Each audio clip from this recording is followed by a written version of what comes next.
Okay, good morning. How's everyone doing?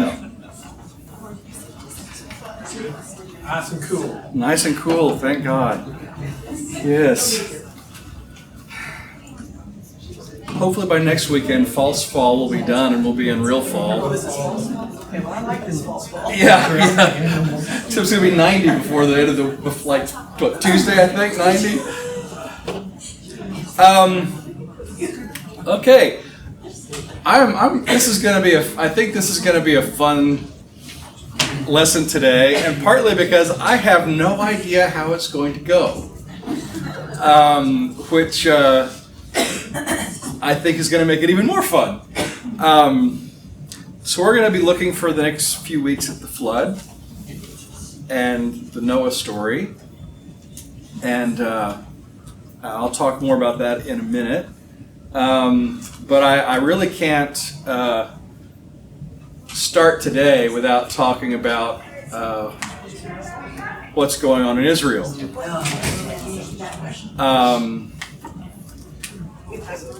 It is, first of all, let me just say this. Yes, my tour is still on for the time being. Things in Israel tend to change very quickly. They go up and they go back down. But having said that, I will say that what is happening right now is probably the most serious thing that's happened since about 2006. It is, people sometimes ask me where I stand on the whole situation, modern situation. And having lived there, I have friends that are Palestinians. I have friends that are Jewish. I have friends that are Palestinian Muslims. I have friends that are Palestinian Christians. And I can tell you that there is fault on all sides. No side is clean in the situation. However, what happened yesterday on Saturday morning with Hamas is an act of violence. I don't know that I would say it's unprovoked, but I would say that there is nothing immediately that happened that caused them to do what they did. The death toll from yesterday, from what I'm hearing, will probably rise to about 500 Israelis. It's at 200 at the moment, but I think with the number of seriously injured, they expect it'll rise to 500. I've talked to people I know that are living there, that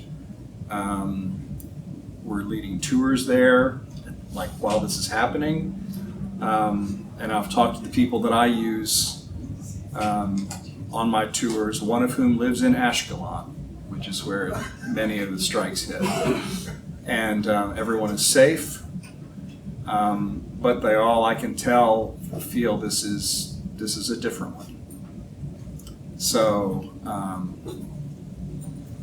for me, the prayers are for peace and justice on all sides.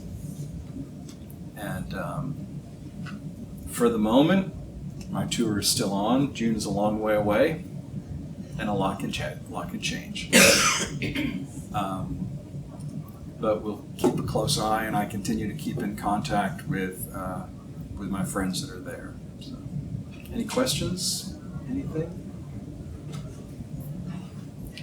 So, yes, ma'am. I think most people think that this is a line, if something is just happening in one section, it's like a line that we figure out that there's going, all of it's here in one spot. But what I understand, there's different sections throughout Israel that's in jeopardy. So one of the things that has made this one different, so when I first heard the news yesterday morning, I'd been out running, and I'd gotten back from my run, and one of my friends texted me and said, wow, I just saw the news in Israel. And I hadn't seen it yet. So I got on, I'm like, huh. And my first reaction was, well, it's down near Gaza. Gaza's, stuff that happens there all the time that is so far away from anywhere that most people ever go, that it's not a real concern. And then the more I looked at it, and then I messaged some folks that I know, and I could immediately tell that their sense was, no, this one's a little different. There were some strikes that ended up hitting in some unexpected places. And part of it is when you launch 5,000 missiles, as incredible as their Iron Dome defense system is, statistics tells you that even if you're 99% effective at 5,000, you're still going to have, if you're 90% effective, you're going to have 500 that still hit and still get through. So yeah, it's a serious situation. I think what probably caused it, I think probably the main cause is that Israel was actually getting very close to signing a peace deal with Saudi Arabia. And Hamas is funded by Iran, and if you know the politics of the region, the only thing that Arabs hate worse than Jews are people that belong to the other part of Islam. So the Sunnis and the Shias hate each other almost as much as they hate Israel. And the fact that one half of the biggest country representing one half of Islam was about to sign a peace deal with Israel caused the other half to think we need to do something to derail this. And so I think that's the primary cause. But as I said, it is not, the situation as a whole is untenable. And when you look at the larger situation, Israel is as much to blame for the problem as the Palestinians are. But at the same time, I would say that what we see happen in Gaza and with Hamas, to think that Hamas represents all of Palestinians is a bit like saying that KKK represents all white people. It just simply doesn't work that way. The vast majority of Palestinians and Jews get along very, very peaceably and are very friendly with one another. In fact, on my tours, we go through the West Bank,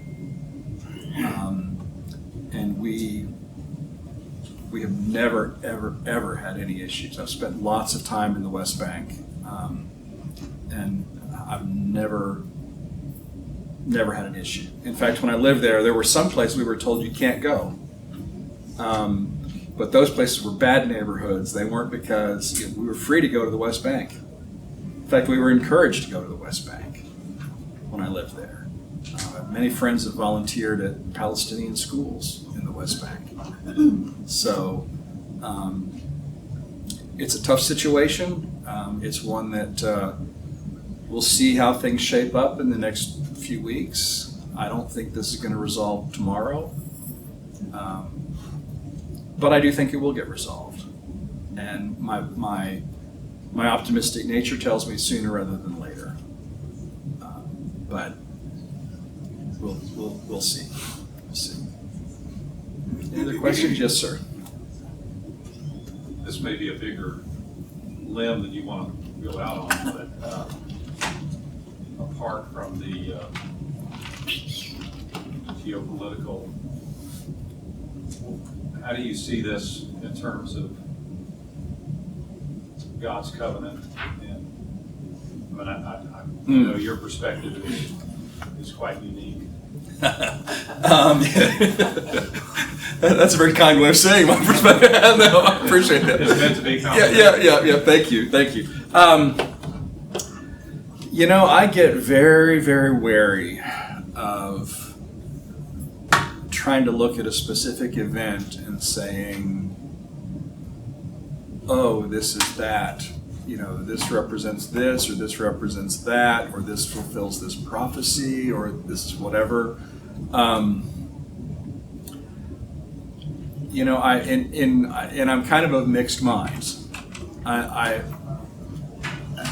feel that in one sense you read the promises of the Old Testament, and God says, I give this land to Israel forever. And God's covenant with Israel, I think, as I read Paul, as I read the New Testament, as I read the Old Testament, the one thing I see consistently throughout the Scriptures is God doesn't give up on His covenants. God keeps His promises no matter what. And personally, I find that to be very good news. I don't want to find a God that doesn't keep His covenants, the promises He makes to His people. That's grace. But at the same time, there are plenty of commandments in the Old Testament that say you shall love your neighbor as yourself, you shall love the foreigner who lives in your midst. And I see plenty of instances where that doesn't happen in Israel. Plenty of instances.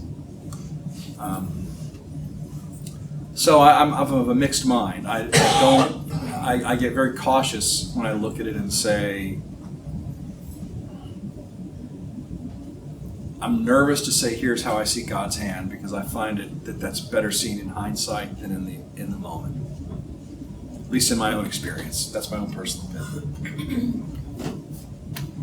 Any other questions? So pray for peace, pray for resolution, pray for justice. Those are things I feel like are important. So anyway, let's talk about Noah for a minute. I think this is going to be fun.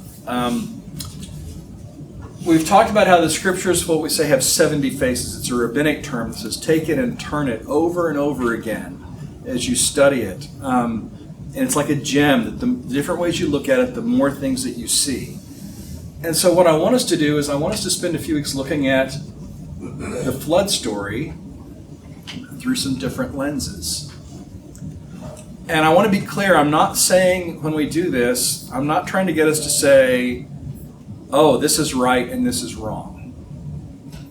What I want us to do is to see how by using these different lenses, the story becomes much richer, it becomes deeper, and perhaps it causes us to ask some questions that we might not otherwise ask and to think about. Questions that maybe God wants us to talk about and ask. And so the lenses we're going to be looking at are, today we're going to look at some children's stories because I think they present a baseline for us of how we see the flood story. Another method we're going to do, and I'll ask you to do this as an assignment for next week, is I want you to read the text, and I want you to see what kind of questions you can make from it. What's not answered? What's assumed? What's not there? As you read the story, we read the black text, but there's all this white space. What's in the white space that maybe you haven't, you don't know, that you have to fill in? And write down as many questions as you can. And I'll tell you a story about that next week. And next week, we're also going to look at what did some other people of that time talk about when they talk about the flood story. Flood stories are everywhere. They're all over the place. And Israel is not unique in the fact that they have a flood story. The Babylonians had a flood story. Everybody had a flood story. So we're going to look at the Babylonian flood story. And I think you'll see there's some really surprising similarities. And there's also some differences that we'll look at. And then we're going to do one that I think is my favorite of many of these, is what's called visual interpretation. So I'm gonna ask you to watch a film during the week, one that if you have Amazon Prime, you should have free access to. I'll just give you a heads up, it's probably gonna tick you off.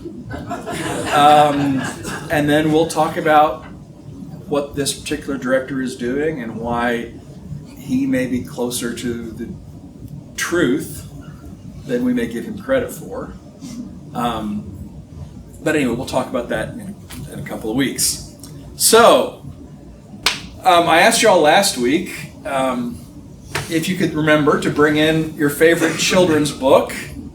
And what I want to do is just kind of see, I want us to look at, when we look at these children's books, look at sort of these things. What aspects of the flood story do they show?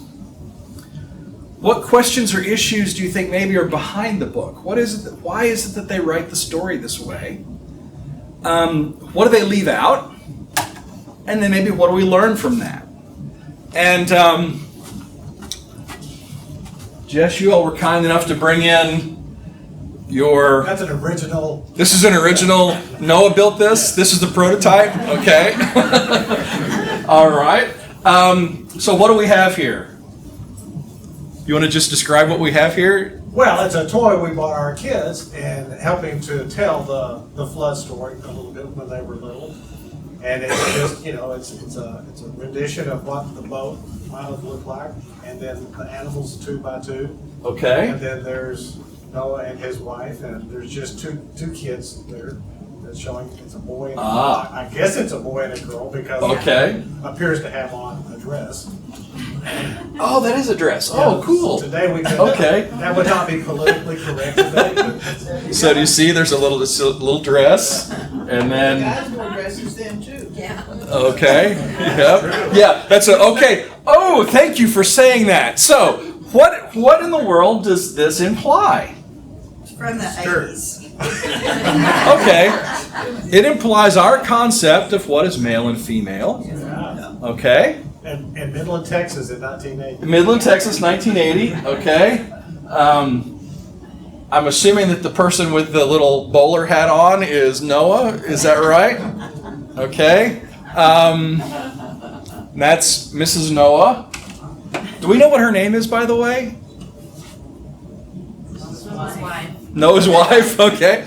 We'll talk about that. All right. How many of each animal did you say? I don't know how many there are. Well, but I mean, not two. One of each. So, okay, male and female. Okay, 2.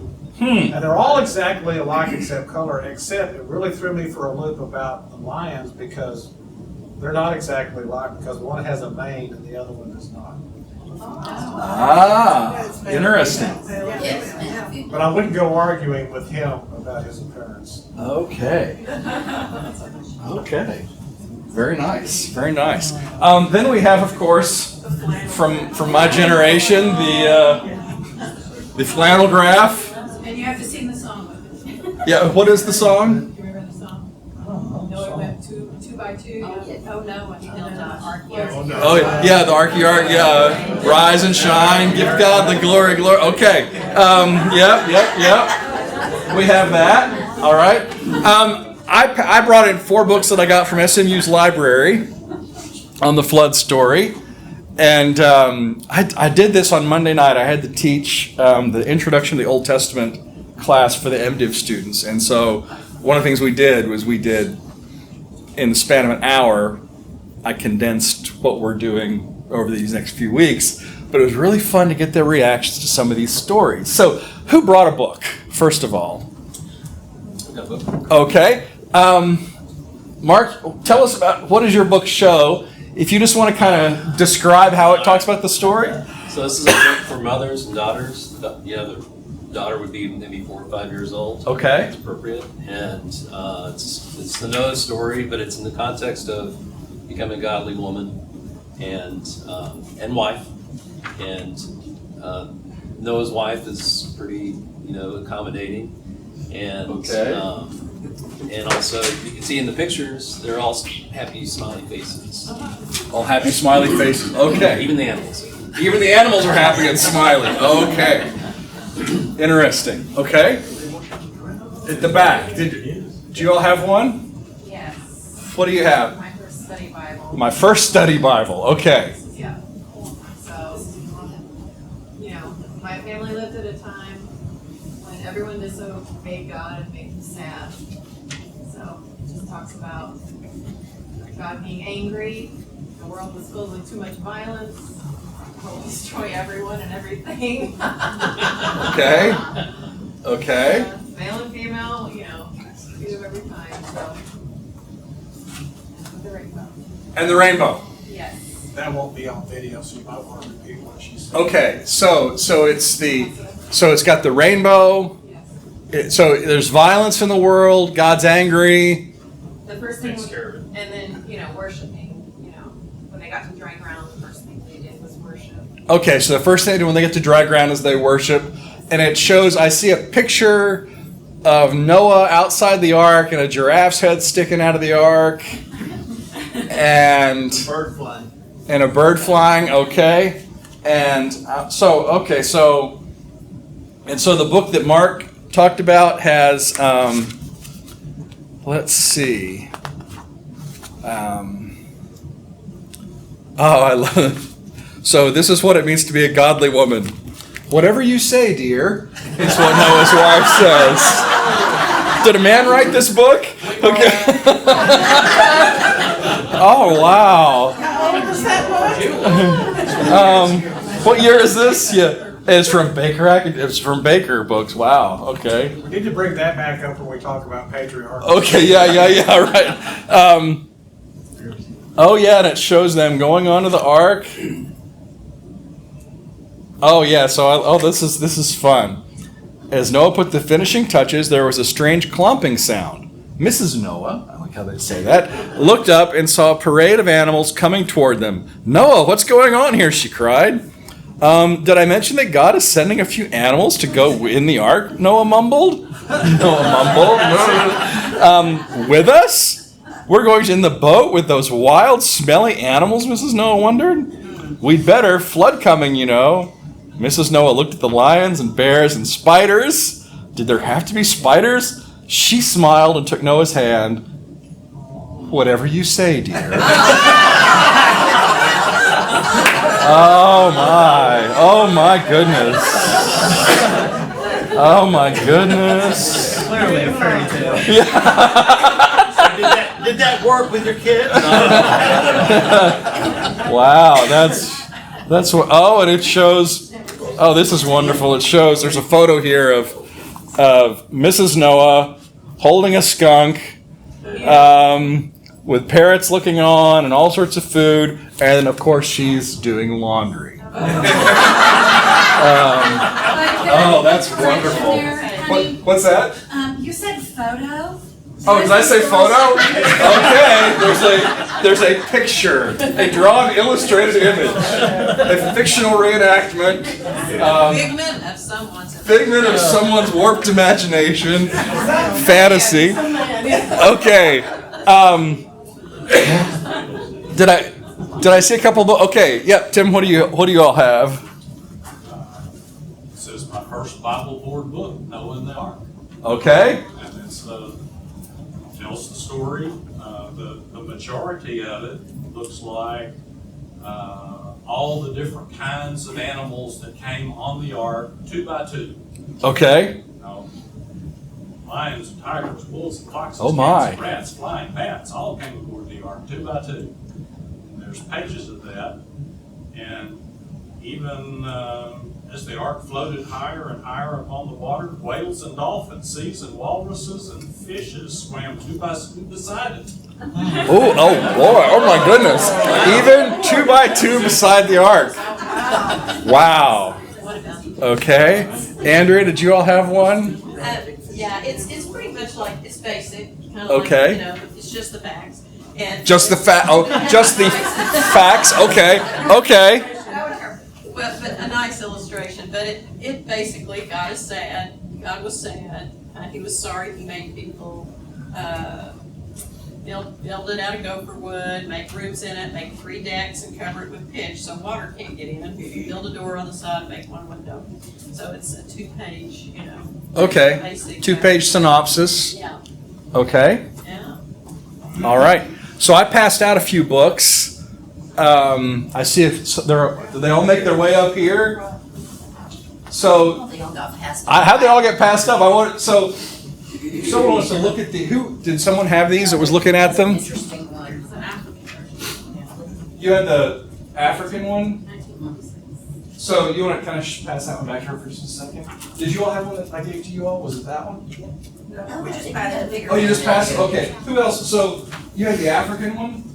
It went by us. Oh, it went by you. Who looked at this one? Has anyone seen this one? It's in poetry. Yeah. Okay, so this one, all right, I'll just hold these up here. We can talk about these for a minute. This one is, the title is, God Wash the World and Start Again. And first things first, what do you know about Noah? It's African. Noah's black. What do you mean Noah's not a white man? Okay. He probably wasn't. He definitely wasn't. And so this book goes through, and it is written in poetry, and it's written clearly from a sort of an African tribal perspective. You can see there's a hut. Okay, so it's showing how, and the rain or the text is in a poem. It's a little bit more what I would call freestyle. I would call it Southern African American sort of lingo, perhaps. Compared to the images in the books you've seen, this one's got a lot of dark in it.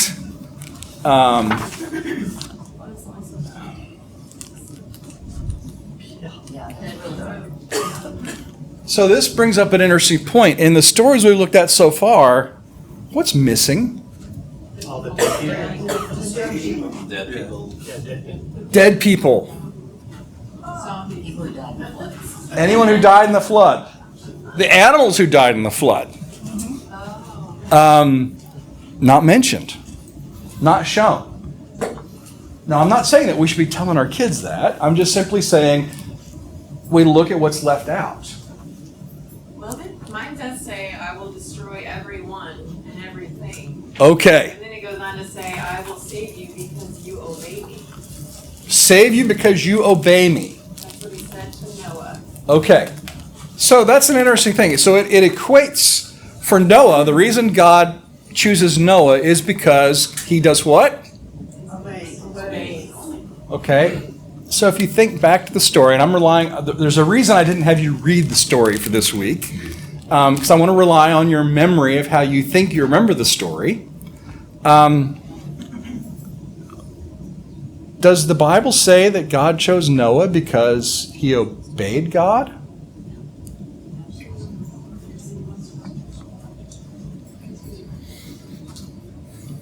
It says he was righteous. But it never defines what righteous is, if I'm remembering correctly. Now, does that mean obedience? I suspect it does, but I wonder if it means something more. Well, wasn't that the time of giants and, Okay. And So, that's not in there either. It's not in, when you think about the story itself, it doesn't tell about what types of demographics. yes. So, yeah. The question is, when you look at the Noah story in the Bible, exactly where do you start it? Where do you start the Noah narrative? And we're going to talk about that one coming weeks. Let's see what else is here that we see in this one that's interesting. So, Rob, one of the things I noticed in the little book that we Yeah. had was it didn't even talk about God destroying the earth or why or anything. It just said God told Noah there would be a flood. and okay, so there's even in that story, and that's a picture book. It's meant to be gnawed on and chewed on by kids. So it's very early. So there's no violence. It's simply, there's going to be a flood. I'm helping you build a boat. Get ready for it. And I Okay. think at that time, wasn't there that, there wasn't that many floods, so people didn't really understand what was a flood? What was water, that was, Well, that's a good question. Well, not many floods in this part of the country. That's a good question. because didn't at one time the water came up from the earth? It says it comes down and up. Yes. Yeah. We'll talk about it. Yes, sir.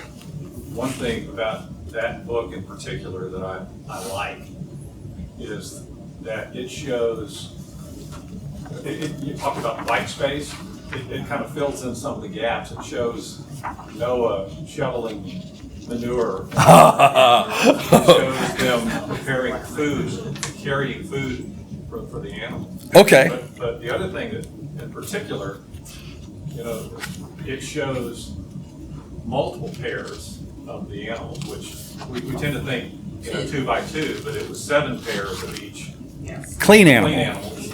And birds. Okay. Okay. Yeah, what's nice about this picture, this book, is there's only one page that has text. Okay, really, I mean, and it's a poem, and it's by it's by a Dutch guy named Jacobus Revius, and it's from around 1600 or so. But the rest of it is pictures, and it's got all sorts of photos. And so what is the white space it's filling in? What's the question that is behind perhaps some of what we see in this? When I said white space, I meant assumptions of things Yes. that would have to have happened, to have occurred, Okay, like cleaning up, like carrying food. okay. How is he going to feed all these animals on the ark? The Bible doesn't tell us. What's going to happen when they all process all the food they eat?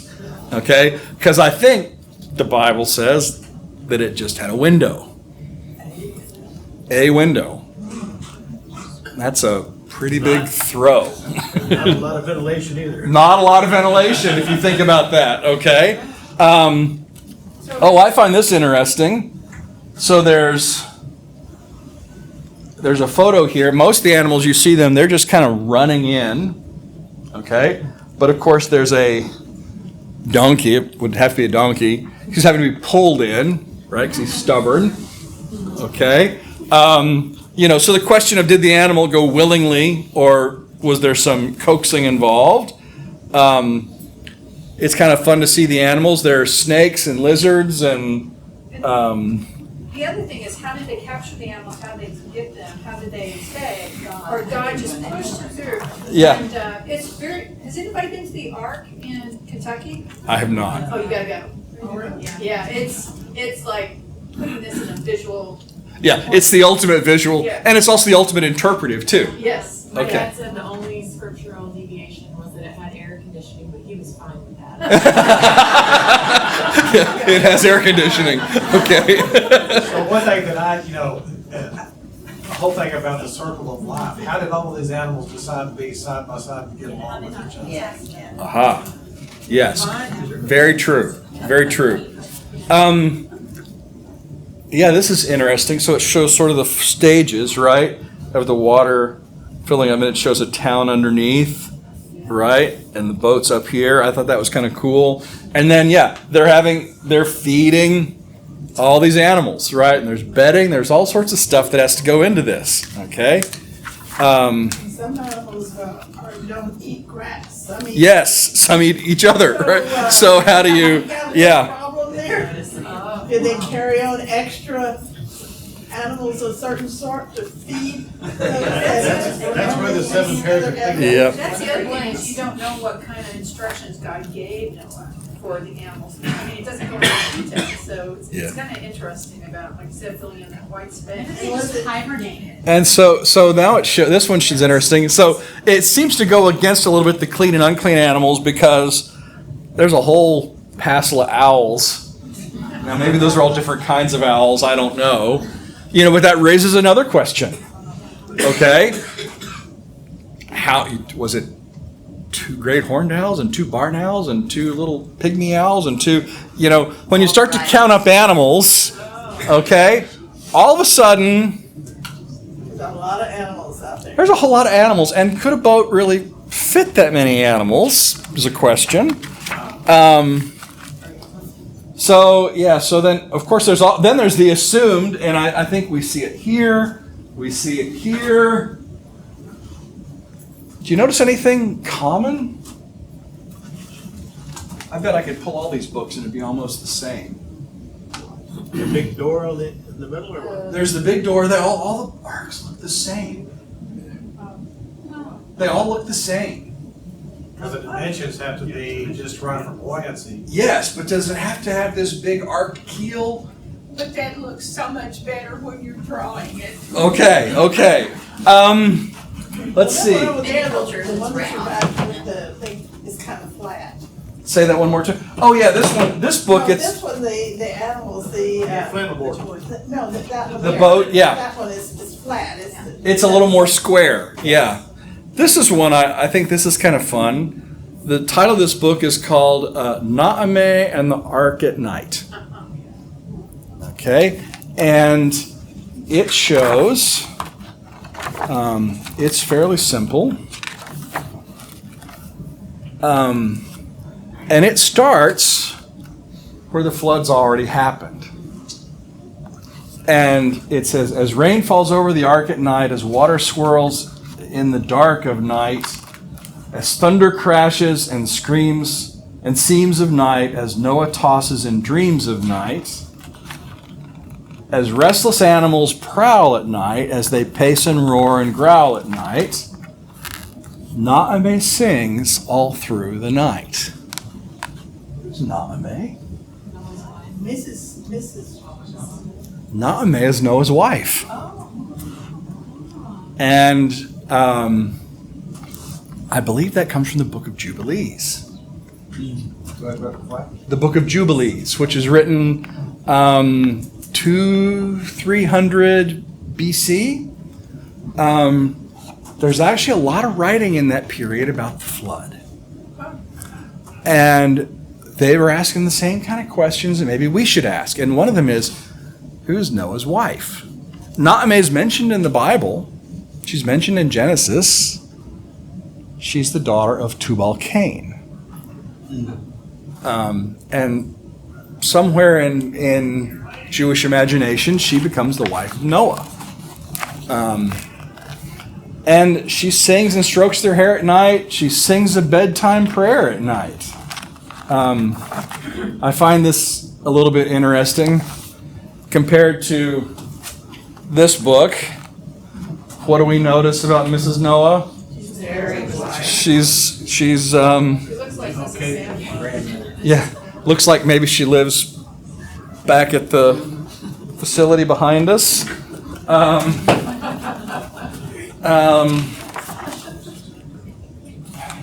She sings for the moon to fill the night. She sings for stars to thrill the night. It goes on and on. You'll notice now their families are here.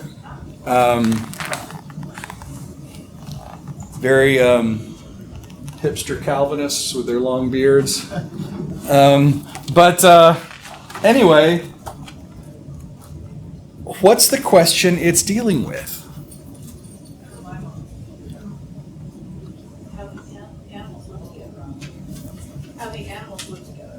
How did the animals live together? How did they sleep?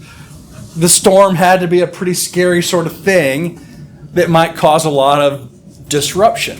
What they did to calm them. And how do you calm the animals? Okay.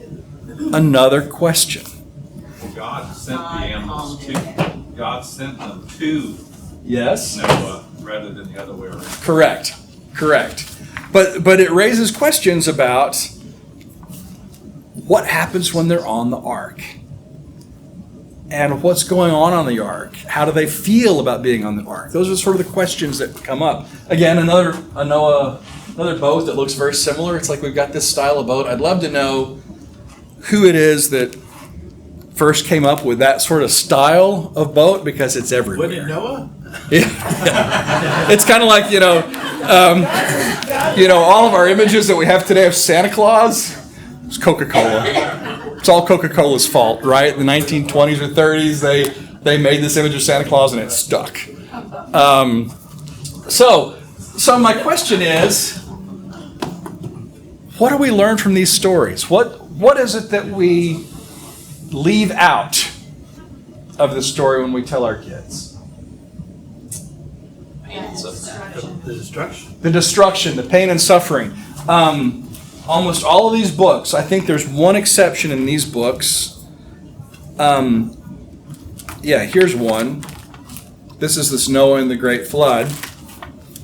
This book actually shows the boat, and it shows animals and a person drowning in the water. And then their skulls are in the 2 pages over. Oh, are there skulls? Okay.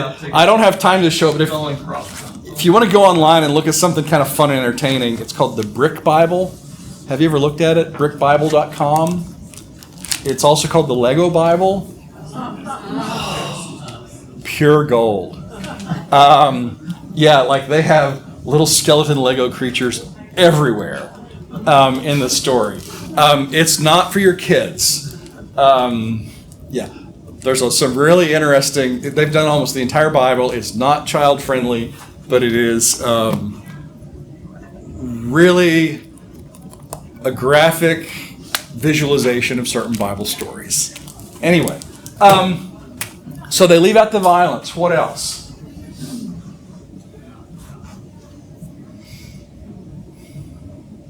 They do seem to deal with some issues that maybe kids might be concerned about, like how are you going to feed all those animals, right? Those are the logical questions kids might ask. Well, hold on, there's all these animals on a boat. How are you going to feed them?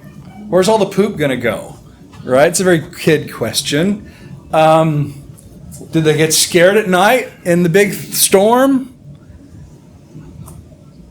I just think, telling kids story, they constantly ask the why question. Yes. That you can never, it's a repeating gong that they just, you say one thing and then they say, well, why? So to me, it would get to that point of, well, why would God do this to you? Why would God bring them? Depending on their age, they might. Yeah. At what point they would get. And what's the answer that these books give? If they give it, what do they give? They were bad people. Bad people. Saw one book online. I couldn't figure out a way to put it on the screen, but it talked about how all the people were evil, and as Noah was building the ark, they made fun of Noah, and they caused him problems, and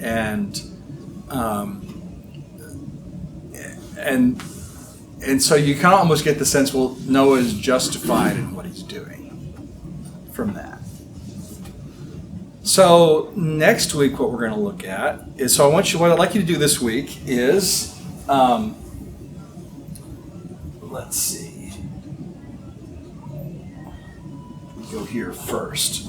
So the first thing I do want to say is I'm not criticizing what we tell our kids when we look at these stories. That's very important.